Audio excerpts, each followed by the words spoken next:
Olá, sejam muito bem-vindos ao InovaRegCast, o podcast da InovaReg Consultoria, dedicado a transformar a regulação em inovações eficientes para o setor de alimentos. Eu sou Marília Ferreira, engenheira de alimentos, especialista em inovação com estratégia regulatória. E eu sou Amanda Poldi, nutricionista com mestrado em rotulagem, especializada em governança corporativa e segurança alimentar. Juntas, fundamos a InovaReg com uma missão clara: conectar a indústria com a academia e com o governo para transformar desafios regulatórios em oportunidades reais de crescimento. Você que tem acompanhado nossos episódios já sabe que regulação não é burocracia, é estratégia. Então aproveite, se inscreva no canal, deixe seu like, compartilhe com quem precisa ouvir isso e ative o sininho para não perder nenhum episódio. Hoje, temos a honra de receber uma líder com mais de 2 décadas de experiência como executiva C-Level, que construiu uma trajetória sólida, liderando operações multinacionais como Cargill, Kellanova e Mars. Hoje, atua estrategicamente como conselheira consultiva e advisor de negócios.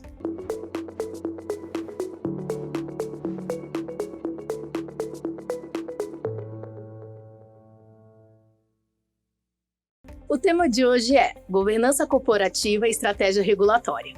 Vamos explorar como a conformidade regulatória se eleva de um tema operacional para uma pauta estratégica do Conselho, e como a visão de governança impulsiona a sustentabilidade e a sucessão nas empresas do setor. Nossa convidada é pós-graduada em Gestão da Qualidade e Segurança dos Alimentos, possui MBA em Gestão Empresarial e Pessoas e é conselheira consultiva certificada pela Board Academy. Ela atua como advisor de líderes e negócios, especialista em governança corporativa e coautora de livros importantes como Mulheres no Agronegócio, volume 2, e o DNA dos Conselheiros Soft e Hard Skills. Cris, é uma honra recebê-la aqui na InovaRegCast. Seja muito bem-vinda. Muito obrigada, eu agradeço o convite honroso, é um privilégio, uma honra estar aqui e poder conversar sobre essa pauta tão interessante, importante e estratégica para qualquer tipo de negócio, tanto das empresas pequenas como também das empresas grandes. É um tema relevantíssimo para o nosso mercado. Muito obrigada, Cris, por estar aqui. Obrigada. Cris, sua carreira de mais de 20 anos, né, tendo chegado em C-Level, tendo passado por empresas como Cargill, Kellanova e Mars, como que você fez, né, você pensou nessa transição da carreira corporativa, vindo dessas áreas da área de operações para uma área de ser conselheira, né, para ir para o board? Você é muito transparente. Foi num momento de outplacement. Então, quando a gente faz um processo de outplacement, de transição de carreira, além da gente abordar a área executiva, a gente dá com a oportunidade de ver conselho, ser empreendedora, de consultoria. E quando eu fui entender esse universo, eu falei, poxa, eu acho que com toda a experiência que a gente tem no mundo corporativo, já está o momento de eu me preparar para o próximo passo, que é o conselho. E uma coisa muito interessante, que quando a gente escolhe a carreira executiva, nós não pensamos, é que em algum momento a gente vai se aposentar. E a gente espera a aposentadoria para a gente fazer algum movimento em direção à nova forma de atuação. Então eu me antecipei e falei, por que não já começar a me preparar para o conselho que vai vir no futuro? Só que na prática já começou a acontecer. Então foi realmente nesse momento de transição que isso apareceu como uma oportunidade que agora está consolidando a minha nova forma de atuação. Foi desta forma. Legal, e é muito bom, né, ver que a gente tem que estar aberto para essas oportunidades, né, porque a gente não sabe quando que vai aparecer e tem que explorar tudo e usar tudo que você teve de experiência, com certeza você consegue aplicar nessa nova carreira que você está seguindo agora de conselheira. Sem dúvida, e nós também podemos atuar mais de uma forma, isso não nos é ensinado. Às vezes a gente acredita que a gente só tem um caminho, mas na verdade a gente pode ter mais de um caminho. Então, por que não ser executiva e também ser uma advisor de negócios e uma conselheira? Então, isso abriu bastante a minha mente. A gente optar por isso e aquilo. E a gente não ficar nessa questão do ou eu sou isso, ou eu sou aquilo, ou eu atuo dessa forma, ou eu atuo desta. Então, acho que acredito que tenha isso que eu tenha vivenciado e aprendido nos últimos 2 anos. Até porque a experiência traz essa segurança para a gente, né? Tipo, explorar o que não inesperado, né? Aquilo que a gente ainda não atuou, né? E a experiência nos dá essa vontade. Por que não aplicar, né? Todo aquele conhecimento que eu adquiri, né? E falando nesse conhecimento, você implementou vários frameworks na área de sistemas de gerenciamento da qualidade, qualidade integrada, enfim, processos de compliance nas empresas por onde você passou. Como que você vê a construção da governança corporativa, né, dentro de um sistema de mudança de cultura e não apenas você seguir um checklist? Nossa, excelente pergunta. Eu falo que, para quem já trabalhou nos sistemas de gestão integrado, que junta, além da qualidade, a área de EHS, e muitas vezes a área também do meio ambiente e o regulatório, ele faz parte desse ecossistema, eu falo que ele é o pré-requisito que antecede a governança. Então, disfarçadamente, a gente já atua na governança quando você trabalha com esses sistemas. Porque qual é o principal trabalho, o principal desafio é compreender o que essas áreas enxergam dentro da organização, que é o diagnóstico, como a gente sugere e recomenda para o negócio soluções, como que você verifica e como você mede. Então, essa experiência executiva, ela me preparou para a governança. Então, eu sempre digo que as empresas que querem ter uma governança, elas começam com a área de sistemas integrados atuando de forma integrativa. Esse é o caminho para você chegar na governança. Essa foi a experiência que eu adquiri. E, além disso, o sistema integrado, ele é end-to-end, né? Ele vai de ponta a ponta. Ele se inicia com os fornecedores e ele termina nos clientes ou nos consumidores. Então, governança nada mais é do que você ver todo o sistema como uma coisa única. Então, eu acredito que esse é o grande preparatório que eu tive sem saber na minha carreira que me trouxe até aqui. Muitas empresas não têm essa visão integrada, né, da importância das áreas estarem integradas, especialmente o regulatório. Como o regulatório se fosse uma caixinha à parte que vai só olhar registro de produto e olhe lá. Né? Exatamente.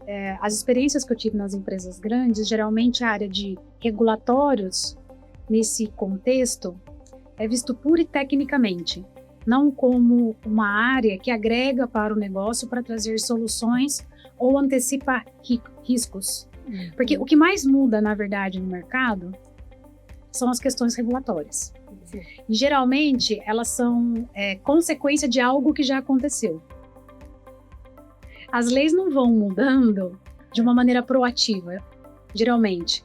Geralmente, elas acontecem em reflexo de algo que no mercado não está funcionando bem, que precisa ser resolvido. E aí sai uma legislação.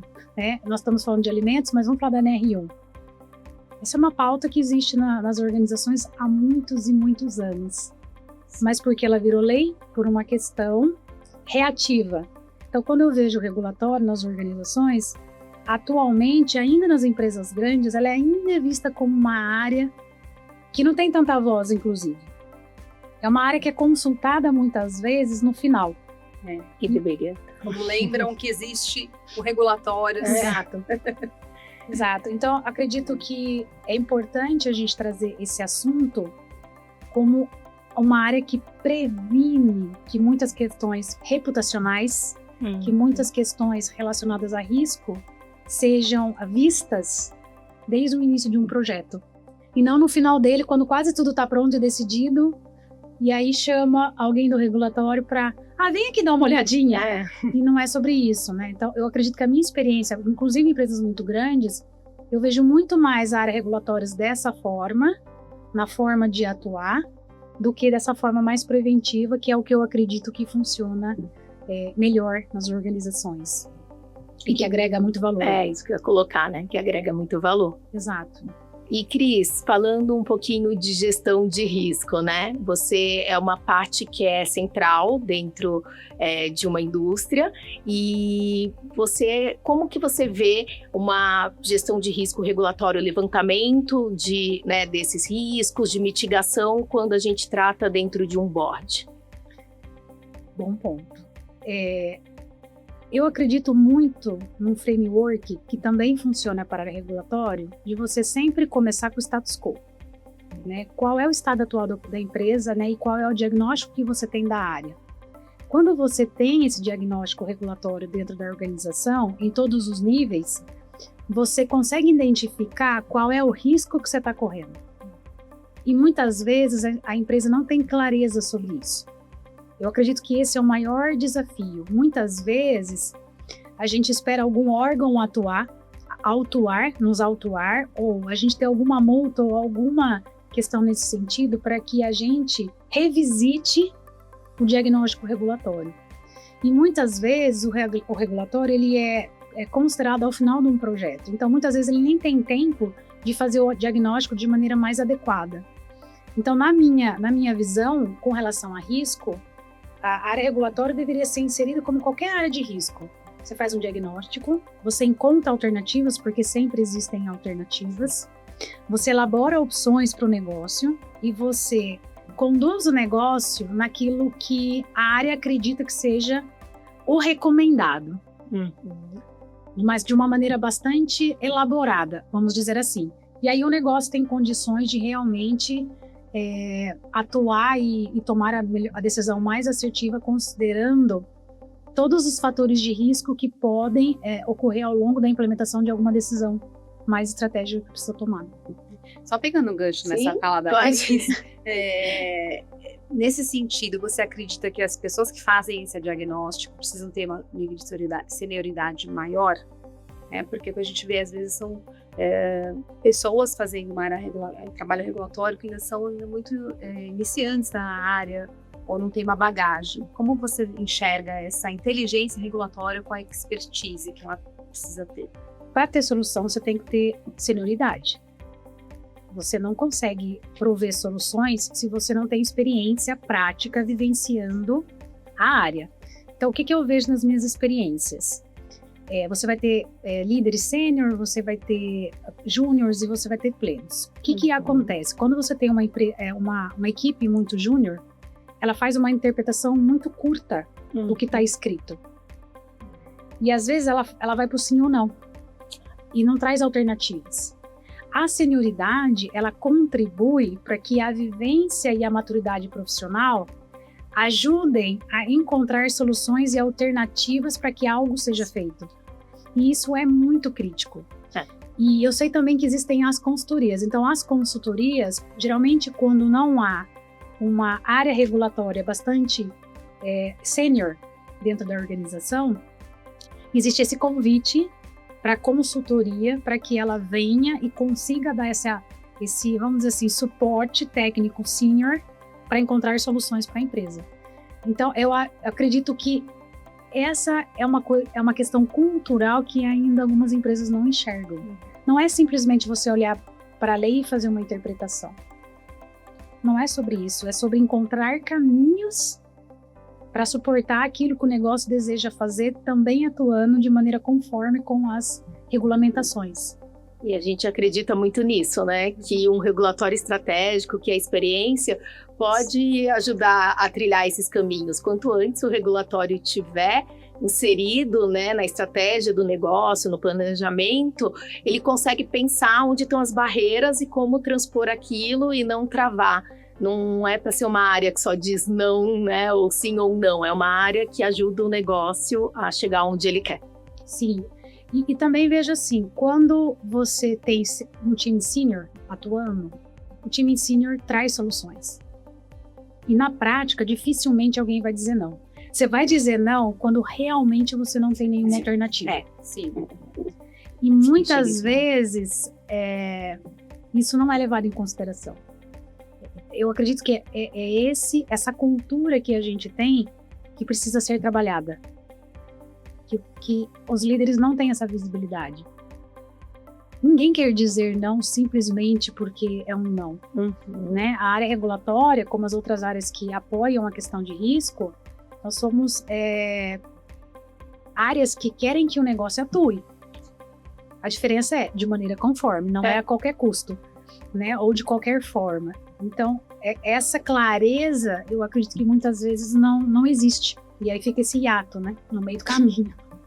E pensando nesse ato, né, e na participação em conselhos, como você enxerga a inserção desse técnico regulatórios nos conselhos, principalmente para mostrar o valor que o compliance tem em grandes transações comerciais, por exemplo? A gente precisa lembrar que o conselho ele é feito dos líderes do corporativo. Então, esse mesmo desafio que a gente tem dentro das organizações, a gente tem também no conselho. O que as organizações e o conselho vê primeiro? É sempre a questão financeira, que tem que ser olhado. Porque eu acredito, na minha perspectiva, que a área financeira é o coração da empresa. E ela precisa ser muito bem cuidada e precisa estar saudável. Porém, as pessoas que atuam no conselho hoje são os ex-executivos. Então, nós precisamos fazer esse trabalho de entendimento da necessidade do regulatório ser uma pauta estratégica também dentro das organizações. Então, inserir isso dentro do conselho é fundamental, mas nem sempre ele está lá como a primeira pauta da lista, na agenda. Ele também precisa ser trabalhado e você precisa trazer o valor desse assunto, dessa área, para que como que isso integra com as demais pautas do conselho e as demais pautas dos negócios. É o mesmo desafio, na verdade. E a gente está buscando plantar essas sementes. Porque, de fato, a gente enxerga esse valor, né, como a Marília colocou. Você também enxerga, né, porque tem toda essa vivência. E é um caminho sem volta, porque se você tem um olhar para uma agenda regulatória, acompanhar uma agenda regulatória, você vai ser pego de surpresa, não se preparou, não participou de uma consulta pública da Anvisa, um diálogo setorial, né, não participou de uma legislação que vai impactar possivelmente uma empresa. Então, precisa ter esse mapeamento, né, e levar isso de alguma forma para essas agendas dos conselhos. E acredito também, você trouxe um ponto importante, né? Acredito que os empresários, os executivos e alguns dos conselheiros que não têm essa experiência com a área regulatória, acredito que a lei ela acontece do nada. Não é assim. Existe todo um trabalho, tecnicamente, com dossiês, com dados, para que aquilo vire lei. É um grande caminho. E muitas vezes, né, esses líderes não compreendem. Então, a lei não se trata de seguir ou não segui-la. Existe muito trabalho feito para que algo seja regulamentado. E fora isso, também tem muito benchmark. Né? A gente se espelha muito no Brasil, aqui no nosso Mercosul ali, nas legislações que vêm da Europa também, e também dos Estados Unidos, que nesses lugares isso é um pouco mais amadurecido. E é a base de muito estudo. Não é simplesmente a gente faz uma lei porque a gente quer fazer a lei. Não é bem assim. É o contexto que o mercado está trazendo, é uma necessidade que o mercado tem para que aquilo se transforme numa lei. Então, eu acredito que isso é importante também comentar. Tem muito trabalho, tem muito estudo, tem muita discussão com pessoas tecnicamente muito capacitadas em diferentes níveis para que isso se transforme numa regulamentação. E muita gente não tem esse conhecimento. E às vezes a empresa não tem nem tempo, as pessoas que estão ali trabalhando com isso não tem tempo para dedicar, porque está ali no dia a dia, apagando incêndios, né? E não consegue nem respirar, olhar para fora. E deixa eu dar uma olhada na agenda regulatória da Anvisa, não consegue acompanhar os diálogos muitas vezes, são manhãs ou tardes, né? E perde muita oportunidade nisso, né? E, Cris, falando um pouquinho da sua visão sistêmica que você desenvolveu, né, com todo esse tempo de carreira, como você vê a integração, né, dela, da parte de ética, da parte de sustentabilidade, de governança, né, compliance ESG, junto com a área regulatória? Excelente. Quando eu trago a visão sistêmica, eu digo que é realmente a integração de todo o negócio, para que você realmente tenha uma visão holística.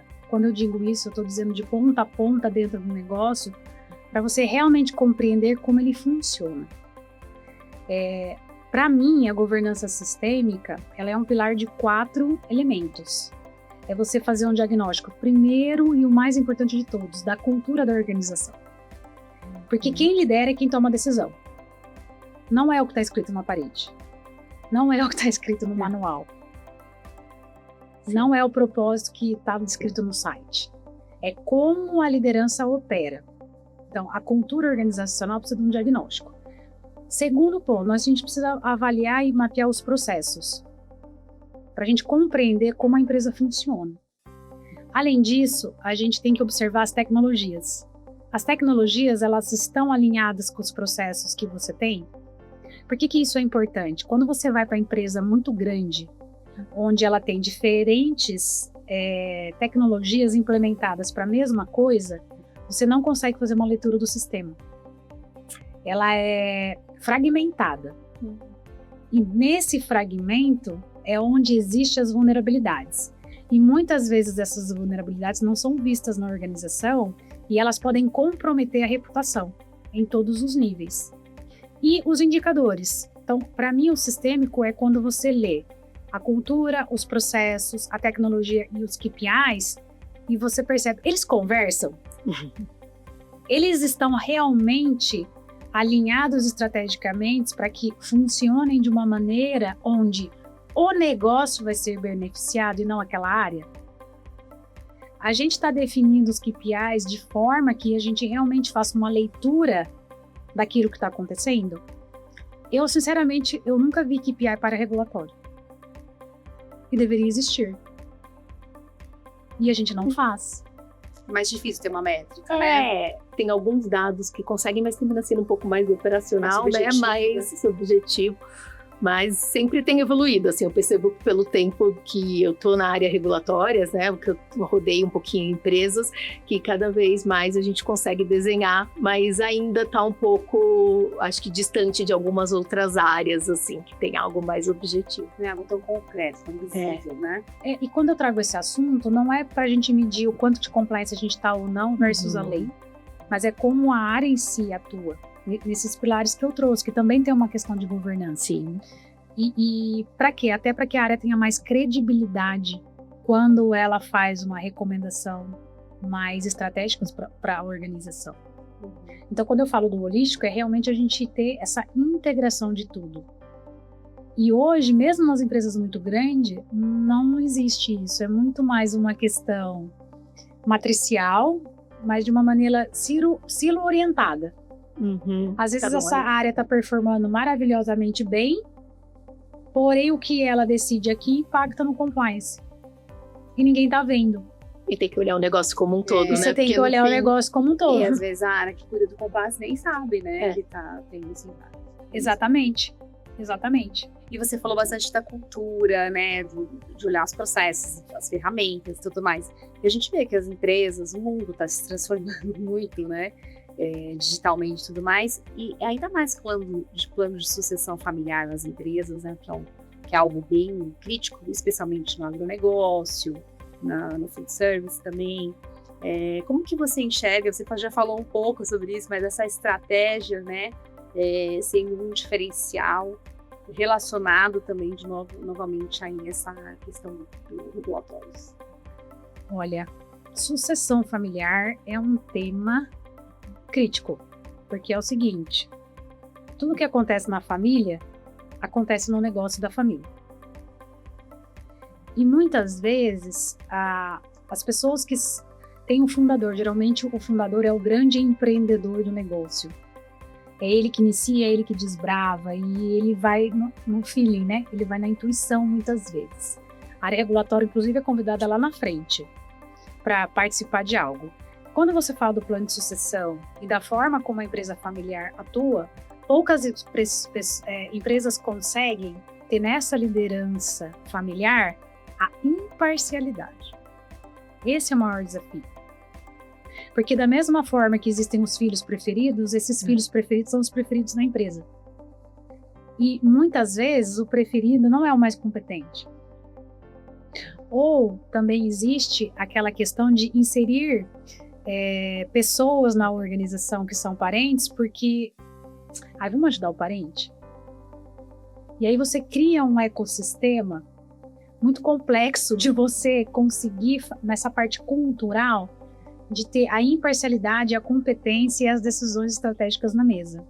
E nós, culturalmente no Brasil, que 90% do nosso mercado são empresas familiares, os empresários que eu tenho dito, o pessoal diz muito assim, É muito difícil empreender no Brasil, não estou dizendo que não é, Sim. Porém, tem um viés aí que a lei é algo que existe para me atrapalhar. Nós não somos educados para ter uma visão de que a lei muitas vezes ela nos protege. Então, trazendo essas questões para a sucessão familiar e para as empresas familiares, ela é mais crítica ainda. Porque existe um viés de que a gente vai cumprir com a lei se alguém me pegar. É sobre isso. Nós estamos na época do imposto de renda, né? Quantas pessoas aí estão fazendo várias coisas para que... Será que vai me pegar? Será que não vai me pegar? Não é sobre, deixa eu fazer aquilo que está preconizado. Porque de alguma forma isso é protegido. Não, como que eu posso fazer para que eu não seja pego? Então, no contexto do regulatório, é muito isso também. E não é na indústria de alimentos somente, é em todas as áreas, porque é uma questão cultural. A gente esbarra de novo na questão da cultura. Nessa minha jornada aí de 20 anos, o maior desafio que eu enfrentei, eu acredito que é esse mesmo. É como a gente entende a cultura e como que a gente aprende a inserir de maneira assertiva mudanças de cultura. De forma que ela seja vista como algo benéfico e não como uma resistência a ser vencida. Esse é o desafio que a gente tem. Cris, e né, usando sua experiência, como que você vê que as empresas, né, brasileiras, quando elas estão pensando em fazer uma expansão global, quais são os principais desafios que ela tem para poder fazer a harmonização tanto da parte regulatória quanto de conformidade, de compliance? Esse é o ponto. Se ela não compreende o que uma área regulatória faz dentro do Brasil, ela não vai conseguir expandir. Porque geralmente as legislações para a exportação, né, para a expansão do negócio ou para a importação, quando a gente fala do mercado da Europa ou quando a gente fala do mercado americano aqui Norte América, ele é muito mais rigoroso. Quando você fala da África, nossa, a África, ela nem é vista quase. Geralmente ela faz parte da Europa e não tem nada a ver no ponto de vista cultural.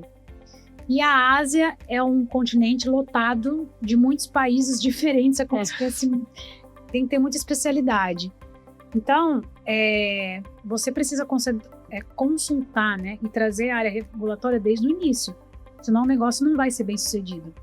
E às vezes você investe muito dinheiro, muito recurso, muito tempo dentro do projeto para algo que não vai ser, regulatoriamente falando, viável.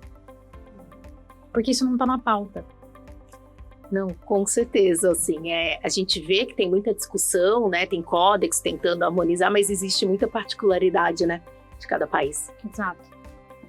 E é importantíssimo estar acompanhando, né, essas discussões internacionais, porque vem muitas tendências regulatórias da Europa, dos Estados Unidos também, Canadá, e a gente está num movimento forte de agenda regulatória no Brasil, né, muito bom, né? Cada vez mais aprimorado. Então, mostrar isso como diferencial é muito importante, né? E aí, tem uma pergunta de milhões, que é a seguinte. Ai, meu Deus.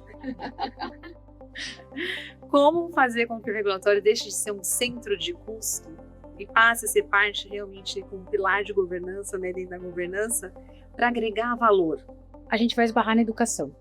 Como que a gente educa? Como que a gente traz a área regulatória como algo que agrega valor e não como algo que eu preciso fazer porque eu sou obrigado para cumprir com a lei. Então, eu acredito que o maior desafio que nós temos é criar fóruns, criar workshops, criar áreas dentro da própria empresa, criar movimentos onde a área regulatória também comece a se posicionar como uma área que suporta um negócio de maneira preventiva e que também traz a antecipação do risco. Então, é um trabalho de formiguinha, porque a gente tem muito ainda o que amadurecer e construir dentro desse cenário, mas é começar a trazer isso como algo relevante e importante. Não pense que a governança também não está na mesma entoada. Quando a gente fala de governança, o pessoal acha que isso é algo para empresa gigantesca. Não. Governança é uma questão até individual. Você governa a si mesmo? Você se vê como de maneira integral? Então, a governança também é algo que a gente precisa trabalhar para que um empreendedor, o líder, né, o empresário e a própria empresa corporativa, que já tem muitos líderes, como que você mostra que a governança é algo que vai te ajudar a crescer e a ser mais longevo no seu negócio do que uma área burocrática. Esse é o desafio. Então, para mim, é a educação. É criar-se essa fomentação, artigos, publicações, trazer isso de uma maneira mais construtiva tem que gerar um entendimento primeiro, para que depois a gente consiga fazer esse movimento de uma maneira mais concreta. E é isso que nós estamos fazendo aqui. Exato. Dando essa semente. E Cris, você é médica veterinária de formação, tem pós-graduação em gestão da qualidade, né, cursos também com terapias holísticas integrativas. Como que essa sua versão multifacetada ajuda como uma conselheira? Boa pergunta. Às vezes o pessoal até me pergunta, nossa, mas o que você faz no final das contas, né? A minha primeira formação é medicina veterinária e eu enxergo as empresas como um organismo vivo. É assim que eu vejo as empresas. E é assim que eu vejo também o sistema integrado. Então, num corpo, numa empresa, é a mesma coisa. Tudo que a gente faz num lugar afeta o outro. As áreas são independentes, mas elas são dependentes entre si. São interdependentes. E todas as decisões que a gente toma num lugar, ela tem um resultado no outro.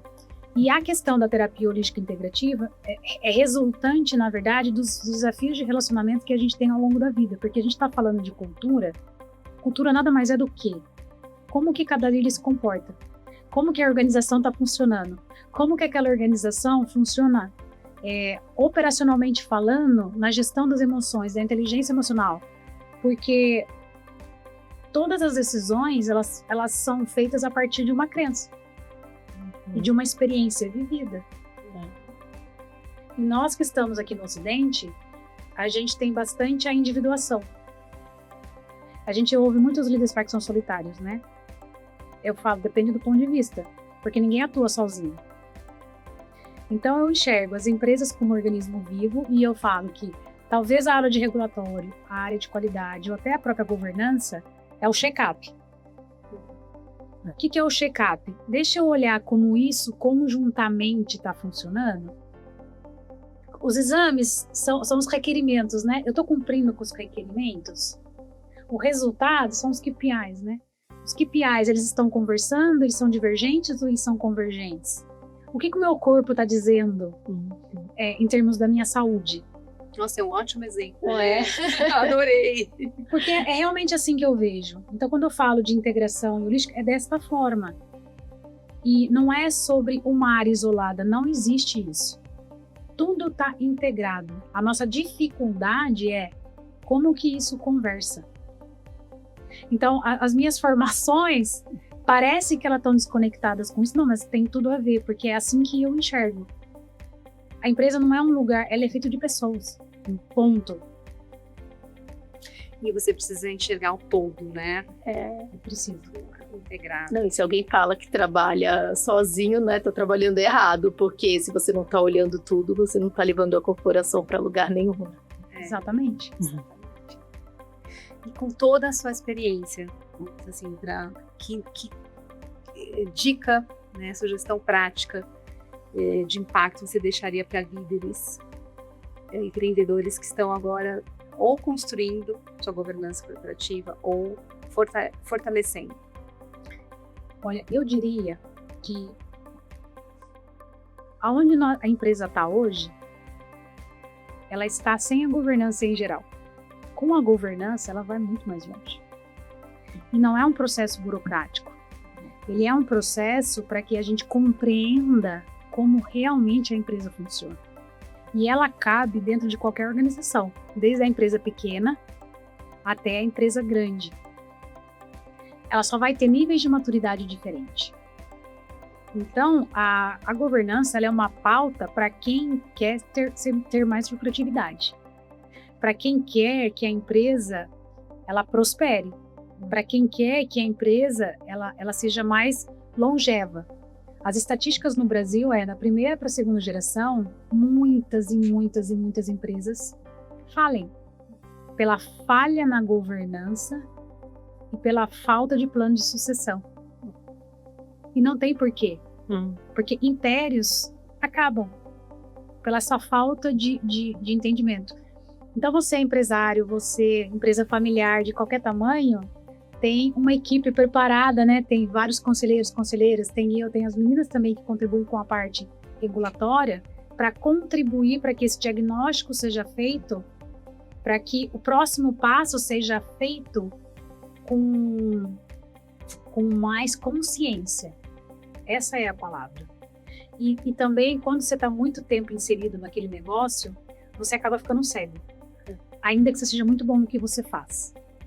Então, quando você convida gente de fora, que não está inserido na operação, e não tem um viés já bastante acostumado com o dia a dia de como a organização funciona, traz muita riqueza. Enxerga de outra forma, né? É como se fosse luzinhas, eu falo que a gente abre o caminho. Às vezes está na cara e a pessoa não consegue enxergar, alguém vem de fora, olha, né? Exato. E mostra, parecia que estava o óbvio, mas não é quando você está no dia a dia, né? Porque você fica consumido pela operação. E às vezes você não consegue ter esse olhar observador necessário. É interessante o que você está falando, porque a gente atende algumas empresas com programas mensais. E aí a gente percebeu que, né, algumas delas pedem reuniões semanais com a gente. Para quê? Para resolver problemas, né? E aí nessas reuniões a gente está de fora do problema, a pessoa que cuida dos regulatórios, né? Então traz as questões e tal, e nós damos essas luzes, né? Já pensou em trabalhar isso? Falar com tal pessoa? Então, exatamente o que você falou. Talvez, se nós estivéssemos ali dentro, sufocadas, né, naquele problema, nós não enxergaríamos tão bem. Claro que tem também a experiência que a gente traz, né, mas isso é bem bacana, você oxigenar. Exato. É como se fosse um farol que não está sendo percebido, porque está todo mundo ocupado com a execução. Então não consegue nem perceber que existe uma necessidade de ter uma luzinha ali. Eu vejo muito isso.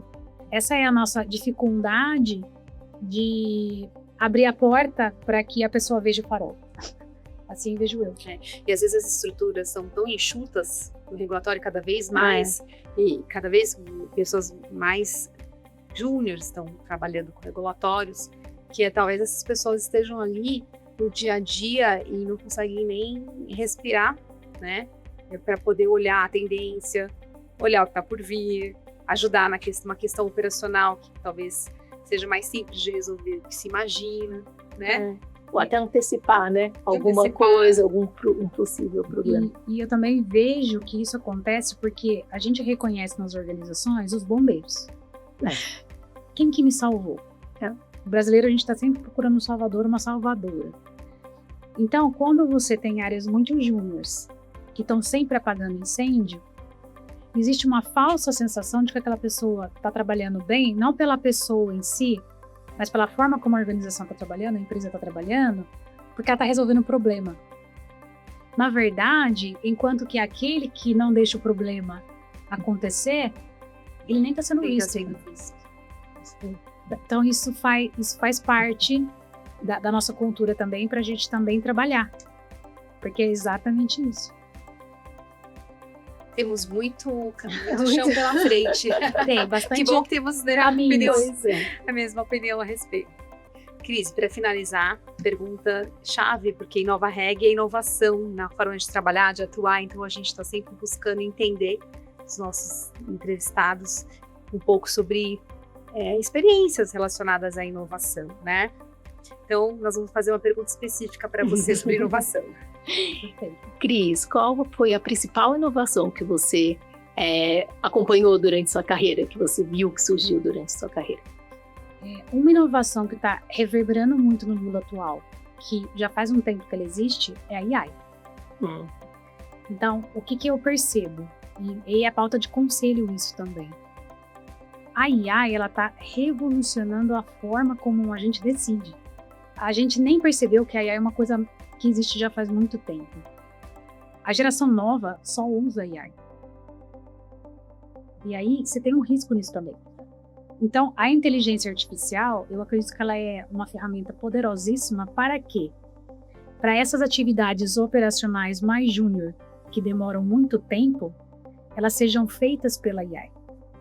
Para quê? Para que nós, líderes sêniores, e para quem tem muito repertório, tenha mais capacidade de, através dos dados analíticos que a AI tem um processamento muito maior que nós, nos tragam, para que a gente possa ter melhores soluções para a tomada de decisão.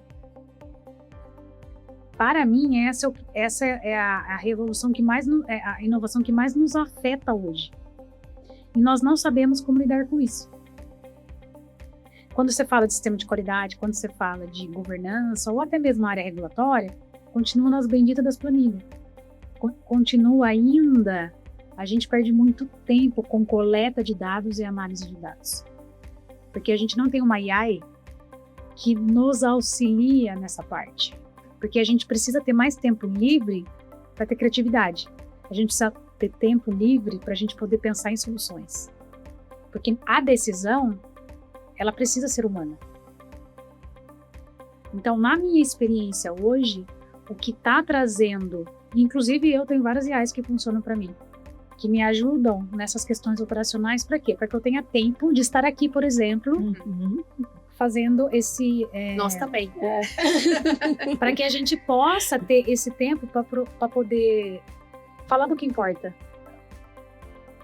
Ensinar, a gente está de uma certa forma aqui, passando conhecimento, né? Fazendo convite para que as pessoas repensem a forma como elas trabalham, atuam, ou o que elas pensam sobre a governança, sobre as áreas regulatórias e como que os profissionais atuam. Então, para mim, hoje, e a AI não é uma questão de se a gente vai usar ou não.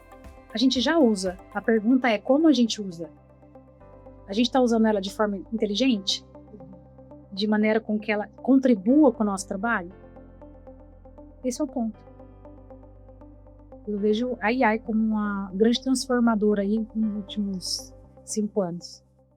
E sem dúvida, não basta ter os dados, tem que analisar os dados, e aí essa ajuda toda da inteligência artificial veio para ficar, né? A gente já tem utilizado, e o desafio realmente é aprimorar a forma de utilização, né? Cada vez mais usar e se apropriar, né? Disso que veio, já está aí há algum tempo, inclusive, cada vez mais forte. E a gente tem usado muito, né, que a Amanda falou também, e a gente percebe que precisa ter um olhar para poder saber avaliar aquilo e criticar, né? Então não é só simplesmente deixar ela trabalhar por si só. Ela é para facilitar, que nem a Cris colocou muito bem, o trabalho do dia a dia, o operacional, ela ajuda muito nisso, mas nunca vai substituir a gente, porque o trabalho crítico, né, a avaliação sempre vai ter que estar. É um trabalho integrado, né? Cris, foi um prazer recebê-la aqui no Inova RegCast. Sua experiência provou que a estratégia regulatória é inseparável da boa governança e da liderança C-Level. Justamente sustenta o valor, a perenidade dos negócios no longo prazo. Cris, muito obrigada por estar aqui. Estamos muito felizes com a sua participação. E, pessoal, se este episódio trouxe reflexões valiosas sobre como a governança potencializa a regulação, compartilhe com um colega do setor, porque essa conversa precisa chegar a quem ainda enxerga a compliance de forma limitante. Inscreva-se no canal, deixe seu like e ative o sininho. A Inova Reg vai continuar com foco de reunir as melhores vozes para falar da regulação de alimentos no Brasil. Eu sou Amanda Poldi. E eu sou Marília Ferreira. Até o próximo episódio do Inova RegCast.